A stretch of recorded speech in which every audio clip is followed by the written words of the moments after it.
Hello, it's Sunday night. It's the end of the Antiques Dealers Association fair at the Corinthian Palace Hotel. The day been a long day because the exhibitors have had to stand there from 9 till nearly 10 o'clock, partially packing their stuff up at the end. And the fair, you're standing on your feet, you're talking to customers, you're having you move things around, you're dressing the store, so to speak, and it's exhausting but wonderfully rewarding. You're speaking to interested people who come to the fair. They take their time to come to Attard to visit the fair. They give their time, and most people who come to the show are interesting people, and if you talk to them, you will learn something off nearly everybody you'll speak to. Some people are shy and they don't want to bother to talk to you, and you can detect that and you leave them alone. But there are other people who want to talk and they want to tell you what they think, and they tell you about what they've got, and they tell you about what they want, and they tell you about what they don't want, and they tell you about things that you might not know, and you'll learn a lot. You can learn a lot from talking to people, and you can learn a lot by listening to what they think of your stuff that you're selling and exhibiting. And I saw quite a lot of stuff sold today.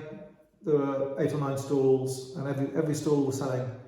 And in conjunction with the recent sales, at the same time, the same weekend in Malta, there was a lot of late, well, I say late, 20th century Maltese art sold, and the normal sort of Georgian stuff and Victorian stuff. It's been a very big weekend for Malta. This is the first big release really since before COVID, and there is a certain amount of pent-up demand, and it's Christmas time. People are buying Christmas presents. People are able to get out now and spend their money and see a huge array of stock. I mean, the stuff available at the auctions is incredible. It's London quality, and the stuff available at the show was varied and interesting and of varying price brackets. You can buy things for €50, you can buy things for €5,000. Japanese, Chinese, French, English, Maltese, it's all there. And I said to someone today, if you can't find something at the show, you've got problems. So it's been an interesting day in Attard at the show. A lot of the people who've come to the show had been to the auction up the road. It's been a record-breaking weekend for the auctioneers, for the traders, and it is a sort of gold rush sort of fever, and people want to have the stuff. They want to have this stuff, and in Malta, in the small country of Malta, if you have got this stuff from Malta, these artifacts from Maltese artists, these pieces of furniture from Malta made of olive wood and orange wood, and the local things in the local manner, then you've got a part of Malta, you own a part of Malta, and you can have it in your home. And whatever happens outside your home, globally or nationally or in the street, people like to have this Maltese stuff. For Maltese, they want the Maltese stuff.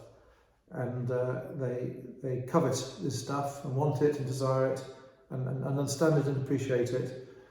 And the market is driven by this desire to have this Maltese stuff. If you're Maltese, in fact, in England, in the Antiques Trade Gazette, which is a newspaper about the antiques market, there was a headline recently which read, I will quote you, "It's Malta again," because a Maltese piece of furniture was sold. It might have been a piece of silver, I can't remember, and the English trade was somewhat confused by the prices achieved for the Maltese silver, Maltese furniture. There's a lot of stuff in England, and you don't get such spikes because if you want a Georgian chest of drawers, you don't get that one. There's always another one, virtually the same, following through from somewhere or other.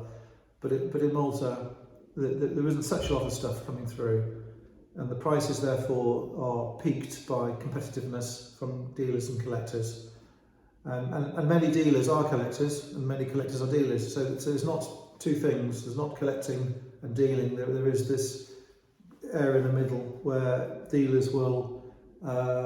collectors will change their collections and upgrade their collections by selling earlier acquisitions to buy better acquisitions. So it's fluid, it's alive. The antiques market in Malta is alive and very healthy. The young people in Malta want the stuff too. I mean, I was standing on the stall for 2 days. There were people in their late 20s, there were people in their 30s and 40s, 50s, 60s, 70s and 80s buying this stuff. Some of the people in the 80s were buying stuff as Christmas presents for their kids.